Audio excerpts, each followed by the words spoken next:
નમસ્કાર વિદ્યાર્થી મિત્રો, આ વિડિયો લેક્ચરની અંદર આપણે ધોરણ 12 ભૌતિક વિજ્ઞાનની અંદર પ્રકરણ નંબર આપણું 2 છે એના વિશે ચર્ચા કરવાની છે.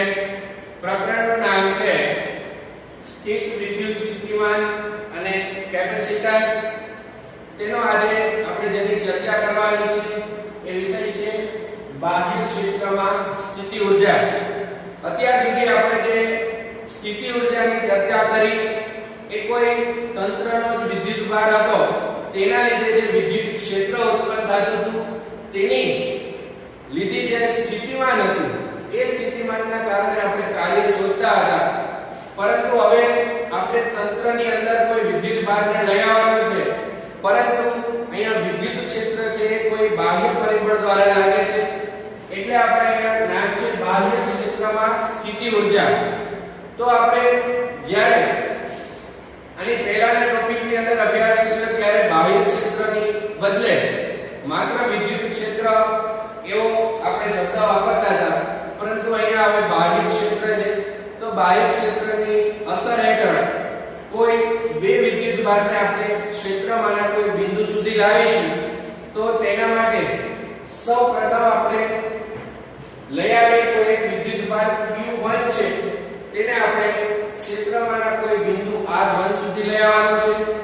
ત્યારબાદ બીજો વિદ્યુત ભાર છે Q2, તેને આપણે કોઈ બિંદુ કે જેનું સ્થાન સદિશ R2 છે ત્યાં સુધી લઈ આવવાનો છે. તો સૌપ્રથમ વિદ્યુત ભાર છે એ આપણે શોધશું એકલ વિદ્યુત ભારની સ્થિતિ ઊર્જા. એકલ અથવા તો એકાકી, તો અહીંયા લખી શકાય કે એકલ વિદ્યુત ભારની સ્થિતિ ઊર્જા. તો એકલ વિદ્યુત ભાર છે એની સ્થિતિ ઊર્જા આપણે શોધવા માટે બાહ્ય ક્ષેત્રની વિરુદ્ધમાં આપણે અહીંયા કાર્ય કરવું પડે છે. તો અહીંયા તેના માટે કરવું પડતું કાર્ય છે એ આપણી પાસે અહીં આવે છે. એકલ વિદ્યુત ભારની સ્થિતિ ઊર્જા છે એ આપણે U લઈએ તો અહીંયા કરવું પડતું કાર્ય થશે Q1 V1 કે જેનો સ્થાન સદિશ છે R છે. આ આપણે જે સૂત્ર લખ્યું એ છે કોઈ એક વિદ્યુત ભારને બાહ્ય ક્ષેત્રની અસરમાં કોઈ બિંદુ કે જેનો સ્થાન સદિશ R છે ત્યાં સુધી લઈ આવવા માટે કરવું પડતું કાર્ય એટલે કે તેની સ્થિતિ ઊર્જા. તો અહીંયા આગળ આપણે એક વિદ્યુતની જે સ્થિતિ ઊર્જા છે અથવા તો ઊર્જા છે તેનો એકમ આપણે વ્યાખ્યાયિત કરીએ તો ઇલેક્ટ્રોન વોલ્ટ છે. આ ઇલેક્ટ્રોન વોલ્ટ છે એની ઊર્જાનો એકમ છે. તો 1 ઇલેક્ટ્રોન વોલ્ટ બરાબર 1.6 ગુણ્યા 10⁻⁹ જૂલ. આટલી ઊર્જા થાય છે 1 ઇલેક્ટ્રોન વોલ્ટ બરાબર. આ ઇલેક્ટ્રોન વોલ્ટ જે ઊર્જાનો એકમ છે એ આણ્વિય અને પરમાણુય સ્તરે ન્યુક્લિયર વિખંડન કે ન્યુક્લિયર સંલેન પ્રક્રિયાની અંદર ઊર્જાનો એકમ વપરાય છે. તેના આનાથી નાના અને મોટા એકમો છે તો એની અંદર આવે છે kilo electron volt, mega electron volt, giga electron volt, આવા વગેરે એકમો છે આપણે આના કરતા મોટા છે લખી શકીએ છીએ. ત્યારબાદ હવે આપણે વાત કરીએ વિદ્યુત ભારોના તંત્રની સ્થિતિ ઊર્જા. અહીંયા આપણે લખી શકીએ બે વિદ્યુત ભારોના તંત્રની સ્થિતિ ઊર્જા. તો અહીંયા આપણે બે વિદ્યુત ભારોના તંત્રની વાત કરીએ, પરંતુ અહીંયા યાદ રાખવાનું છે કે આ જે સ્થિતિ ઊર્જા છે એ બાહ્ય ક્ષેત્રની અસરના હેઠળ છે. તો બાહ્ય ક્ષેત્રની અસર હેઠળ જે પહેલા આપણે શોધતા હતા એના કરતા અહીંયા શું તફાવત છે?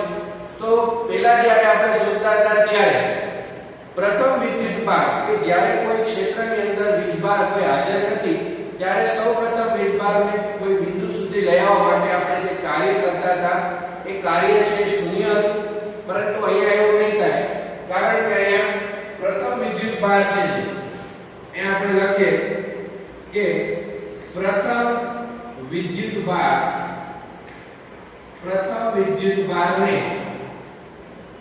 ક્ષેત્રમાં લાવવા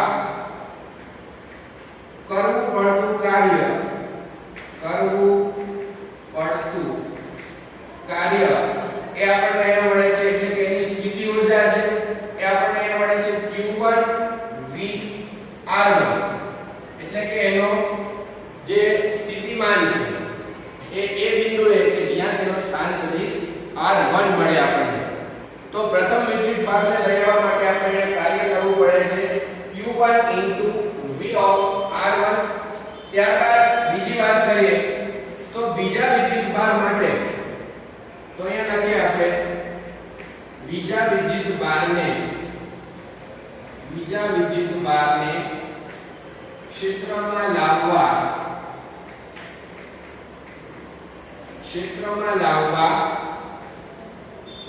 કરવું પડતું કાર્ય એ આપણે જોઈએ તો અહીંયા આપણે બે પ્રકારના કાર્ય કરવા પડશે. એક તો બાહ્ય ક્ષેત્રની વિરુદ્ધમાં જ્યારે બીજો વિદ્યુત ભાર Q2 છે તેને આપણે ક્ષેત્રમાં અહીંયા લાવીએ છીએ ત્યારે એને બે ક્ષેત્રોની વિરુદ્ધમાં કાર્ય કરવા પડશે. એક તો બાહ્ય ક્ષેત્ર જે આપણે લગાવેલું છે એ બાહ્ય ક્ષેત્રની વિરુદ્ધમાં કાર્ય કરવું પડશે અને જે પ્રથમ વિદ્યુત ભાર આપણે લઈ આવ્યા છીએ તેના ક્ષેત્રની વિરુદ્ધમાં પણ કાર્ય કરવું પડશે. એટલે અહીંયા બે પ્રકારના કાર્યો થાય છે. તો સૌથી પહેલું છે આપણી પાસે Q2 VR2. આ જે કાર્ય આપણે શોધ્યું એ છે બાહ્ય ક્ષેત્રની વિરુદ્ધમાં કરવું પડતું કાર્ય અને ત્યારબાદ જે બીજું કાર્ય છે એ પ્રથમ વિદ્યુત ભાર જે છે તેના ક્ષેત્રની વિરુદ્ધમાં કરવું પડે છે કાર્ય. તો એને આપણે અહીંયા લખી શકીએ પ્લસ 1/4 pi epsilon 0 અને ઉપર આવશે વિદ્યુત ભાર Q1 Q2 અને અહીંયા બંને વચ્ચેનું અંતર છે R12. આ છે બીજા વિદ્યુત ભારને પ્રથમ વિદ્યુત ભારના ક્ષેત્રની વિરુદ્ધમાં કરવું પડતું કાર્ય અને આ છે બાહ્ય વિદ્યુત ક્ષેત્રની વિરુદ્ધમાં કરવું પડતું કાર્ય. અહીંયા R12 છે એ બે વિદ્યુત ભારો વચ્ચેનું અંતર છે. તો અહીંયા આપણે લખી શકીએ કે જ્યાં R12 એ બે વિદ્યુત ભારો વચ્ચેનું અંતર. અહીંયા ફરી એકવાર સમજો કે જ્યારે બાહ્ય ક્ષેત્ર લગાડવામાં આવે છે ત્યારે પ્રથમ વિદ્યુત ભારને ક્ષેત્રમાં લાવવા માટે થતું કાર્ય શૂન્ય હોતું નથી, પરંતુ અહીંયા આવે છે Q1 VR1.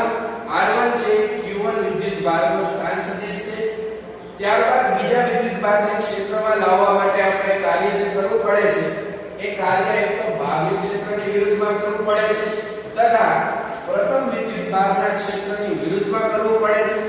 તો અહીંયા થતું કુલ કાર્ય આપણને કુલ કાર્ય છે એ કુલ કાર્ય મળે છે આપણને Q1 VR1 plus Q2 VR2 plus Q1 Q2 upon 4 pi epsilon 0 R12. તો આ છે આપણે બે વિદ્યુત ભારોના તંત્રની સ્થિતિ ઊર્જા. બે વિદ્યુત ભારોના તંત્રની જે સ્થિતિ ઊર્જા છે એ આપણે આ રીતે મળે છે. અહીંયા છે એ પ્રથમ વિદ્યુત ભારની સ્થિતિ ઊર્જા છે અને આ બે પદ છે બીજા વિદ્યુત ભારની સ્થિતિ ઊર્જા. આ બંનેના તંત્રની કુલ સ્થિતિ ઊર્જા છે એ આપણે આ રીતે મેળવી શકીએ છીએ. ત્યારબાદ આપણે જોઈએ આના જેવો જ આ ટોપિકને લગતું એક ઉદાહરણ આપેલું છે તે આપણે જોઈએ. તો તેમાં આપણને આપેલું છે કે -9 સેન્ટીમીટર 0 અને 9 સેન્ટીમીટર 0 આવા યામ આપણને આપેલા છે. આ સ્થાને રહેલા બે વિદ્યુત ભારોના મૂલ્યો આપણને આપેલા છે 7 માઇક્રોકુલમ અને -2 માઇક્રોકુલમ. આ તંત્રની વિદ્યુત સ્થિતિ ઊર્જા આપણે શોધવાની છે. એ બાહ્ય ક્ષેત્ર વિના શોધવાની છે. ત્યારબાદ આ બે વિદ્યુત ભારોને એકબીજાથી અનંત અંતર સુધી જુદા પાડવા માટે કેટલું કાર્ય કરવું પડે અને ત્રીજું છે ધારો કે આ વિદ્યુતભારોના તંત્રને બાહ્ય ક્ષેત્ર E બરાબર a * 1/r² માં મૂકવામાં આવે છે, જ્યાં a ની કિંમત આપણને આપેલી છે 9 × 10⁵ ન્યૂટન પર કિલોમીટર સ્ક્વેર. તો આ તંત્રની વિદ્યુત સ્થિતિ ઊર્જા કેટલી હશે? તો સૌપ્રથમ આપણે જે માહિતી આપેલી છે એ લખીએ. તો વિદ્યુતભાર Q1 આપણને આપેલો છે 7 માઇક્રોકુલમ. તો 7 માઇક્રોકુલમ એટલે થશે 7 × 10⁻⁶ કુલમ. ત્યારબાદ Q2 આપણને આપેલો છે -2 × 10⁻⁶ કુલમ. અને આપણને આપેલું છે બીજું અંતર r. બે વિદ્યુતભારો વચ્ચેનું અંતર આપણને આપેલું છે r12 જે છે 9 અને 9 એટલે કે 18 × 10⁻² મીટર. આટલું અંતર છે આપણને આપેલું છે. તથા a ની કિંમત આપણને આપેલી છે. તો a બરાબર આપણને આપેલું છે 9 × 10⁵. અહીંયા આવશે ન્યૂટન પર કુલમ મીટર સ્ક્વેર. તો આટલી માહિતી છે આપણને અહીંયા આપેલી છે. હવે આપણે સૌથી પહેલા જે શોધવાનું છે એ છે વિદ્યુતભારોના તંત્રની સ્થિતિ ઊર્જા. તો વિદ્યુતભારોના તંત્રની સ્થિતિ ઊર્જા છે એ અહીંયા આપણે શોધીએ કે સ્થિતિ ઊર્જા બરાબર આપણી પાસે સૂત્ર છે કે Q1 Q2 R12. આ આપણી પાસે વિદ્યુત સ્થિતિ ઊર્જાનું સૂત્ર છે. k ની કિંમત આપણે જાણીએ છીએ 9 × 10⁹ ગુણ્યા Q1 ની કિંમત પણ આપણી પાસે છે 7 × 10⁻⁶. ત્યારબાદ આપણી પાસે છે Q2 ની કિંમત એ છે -2 × 10⁻⁶. અને ત્યારબાદ આપણે R12 એની કિંમત લખીએ તો છે 18 × 10⁻². ચાલો તો અહીંયા છેદગાડી આપણે 9 * 18 અને 2 કેન્સલ થઈ જાય. તો અહીંયા મળે છે આપણને 7 ગુણ્યા 10⁻⁹ છે. 9 માંથી 6 છે. એ 9 માંથી 6 અને 6 12 માઈનસ કરીએ તો 9 - 12 એટલે અહીંયા આવે છે 7 ગુણ્યા એ નીચે હજી 2 ઘાત છે તો -2 ઘાત છે. ઉપર જાય તો +2 ઘાત થાય એટલે 9 ને 2 +11. હવે 11 માંથી 6 ને 6 12 ઘાત આપણે માઈનસ કરીએ એટલે આવે 10⁻⁸ ઘાત. તો અહીંયા આપણને મળે છે 0.7 જૂલ. જે આપણને વિદ્યુત સ્થિતિ ઊર્જા મળી ગઈ એ બાહ્ય ક્ષેત્ર વિના એ આપણને મળે છે -0.7 જૂલ. ત્યારબાદ આપણે તેનો બીજો ભાગ છે એમાં આપણને પૂછેલું છે આ બે વિદ્યુતભારોને એકબીજાથી અનંત અંતર સુધી જુદા પાડવા માટે કેટલું કાર્ય કરવું પડે. તો આપણે અહીંયા બંને સ્થિતિ ઊર્જાનો સરવાળો બાદબાકી લઈએ તો U2 - U1. તો U2 એટલે કે અનંત અંતરે આપણે સ્થિતિ ઊર્જા લઈએ છીએ 0 માઈનસ આ U1 એટલે આપણા ક્ષેત્રમાં સ્થિતિ ઊર્જા છે -0.7. તો માઈનસ માઈનસ થઈ જાય પ્લસ 0.7 જૂલ. તો આ થઈ જાય આપણે અનંત અંતરે બંનેને જુદા પાડવા માટે આપણે 0.7 જૂલ આટલી છે આપણે એને ઊર્જા સ્થિતિ ઊર્જા થશે. ત્યારબાદ આપણે વાત કરીએ કે બંનેના તંત્રની વિદ્યુત સ્થિતિ ઊર્જા. તો તંત્રની સ્થિતિ ઊર્જા શોધવા માટે આપણી પાસે સૂત્ર છે V બરાબર E * R. એટલે આપણે અહીંયા R ની કિંમત લેશું 9 સેન્ટીમીટર છે કારણ કે ઉગમ બિંદુથી ડાબી બાજુ છે 9 સેન્ટીમીટર અહીંયા અને જમણી બાજુ છે 9 સેન્ટીમીટર. તો R1 અને R2 ની કિંમત છે આપણે 9 સેન્ટીમીટર લેવાની છે. તો અહીંયા આપણે લખીએ V1 બરાબર E. તો E ની કિંમત આપણે મૂકીએ. E ની કિંમત આપેલી છે આપણે A/r²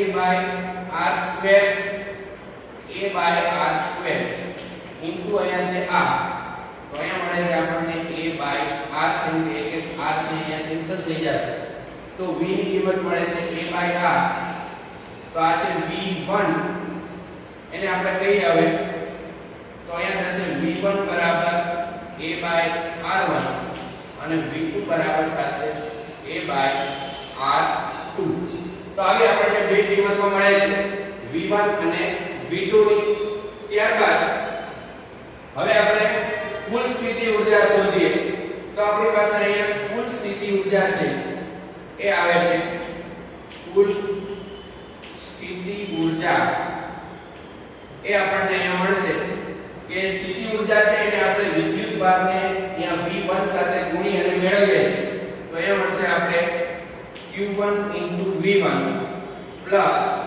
q2 v2 k q1 q2 r12. તો જોઈએ આપણે અહીંયા q1 ની કિંમત આપણે મૂકીએ. એની પહેલા આપણે v1 ની કિંમત મૂકી દઈએ. તો q1 અને v1 ની કિંમત આપણે મૂકીએ a/r1 q2 અને a/r2 q1 q2 અને આપણે k ની કિંમત મૂકી દઈએ કે એમને રાખીએ અત્યારે r12. તો અહીંયા આપણે કિંમત મૂકીએ. q1 ની કિંમત આપણી પાસે છે q1 એટલે આપણી પાસે છે 7 * 10 ની -6 ઘાત. તો અહીંયા લખીએ 7 * 10 ની -6. a ની કિંમત આપણે મૂકીએ તો એની કિંમત આપણે છે 9 * 10 ની 5 ઘાત. તો અહીંયા લખીએ 9 * 10 ની 5 ઘાત અને છેદમાં r1 છે આપણે 9 સેન્ટીમીટર લેશું એટલે અહીંયા થશે 9 * 10 ની -2 ઘાત પ્લસ અહીંયા આપણે q2 ની કિંમત મૂકીએ તો -2 * 10 ની -6 ઘાત અને a ની કિંમત આપણે મૂકીએ તો એ છે 9 * 10 ની 5 ઘાત અને એના છેદમાં આવશે આપણે અહીંયા 9 સેન્ટીમીટર r2 એટલે એ પણ આવશે 9 * 10 ની -2 ઘાત પ્લસ હવે આપણે મૂકીએ k ની કિંમત q1 અને q2 ની. તો k એટલે છે આપણી પાસે 9 * 10 ની 9 ઘાત. q1 છે આપણી પાસે 7 * 10 ની -6 ઘાત અને q2 છે -2 * 10 ની -6 ઘાત અને છેદમાં મૂકીએ r12 એટલે બે વચ્ચેનું અંતર છે 18 સેમી. એને મીટરમાં લખીએ તો 18 * 10 ની -2 ઘાત. તો અહીંયા આપણે છેદ ઉડાડીએ 9 9 કેન્સલ. અહીંયા પણ 9 કેન્સલ થઈ જાય અને અહીંયા થઈ જશે 9 * 2 = 18 એટલે કે આપણે અહીંયા કિંમત છે એ જ મૂકી દઈએ તો એ અહીંયા જે આપણને કિંમત મળી છે આની એ આપણે -0.7 એ કિંમત જ આપણે અહીંયા મૂકી દઈએ. તો અહીંયા આપણે મૂકીએ -0.7. ચાલો તો હવે અહીંયા આવે છે આપણી પાસે 7 આ છે 7 10 ની -2 ઘાત છે એ ઉપર આવશે તો +2 એટલે 5 ને 2 7 અને 7 માંથી 6 છે એ બાદ થાય તો 7 માંથી 6 જાય તો 1 એટલે 10 ની 1 ઘાત અહીંયા થશે ગુણ્યા 10 ની 1 ઘાત એટલે 10 તો 7 ગુણ્યા 10 એટલે અહીંયા થઈ જશે 70. ત્યારબાદ અહીંયા આ માઈનસ છે તો માઈનસ લઈએ 2 ગુણ્યા 10 ની અહીંયા પણ એવું થશે -2 ઘાત ઉપર જાય તો +2 5 ને 2 7 7 માંથી 6 એ બાદ થઈ જાય તો આવશે 1 એટલે 2 ગુણ્યા 10 અહીંયા થઈ જશે 20 અને -0.7. તો અહીંયા 70 માંથી 20 જાય તો 50 માંથી 0.7 આપણે બાદ કરીએ તો આપણને જવાબ મળે છે 49.3 જૂલ. તો અહીંયા આપણે લખી શકીએ કે કુલ સ્થિતિ ઊર્જા એ આપણને જે મળે છે એ છે 49.3 જૂલ. તો આવી રીતે છે આપણે કુલ સ્થિતિ ઊર્જા આ સૂત્ર દ્વારા મેળવી શકીએ છીએ. વધુ ચર્ચા છે હવે પછીના આપણે વિડિયો લેક્ચરની અંદર કરશું. ધન્યવાદ.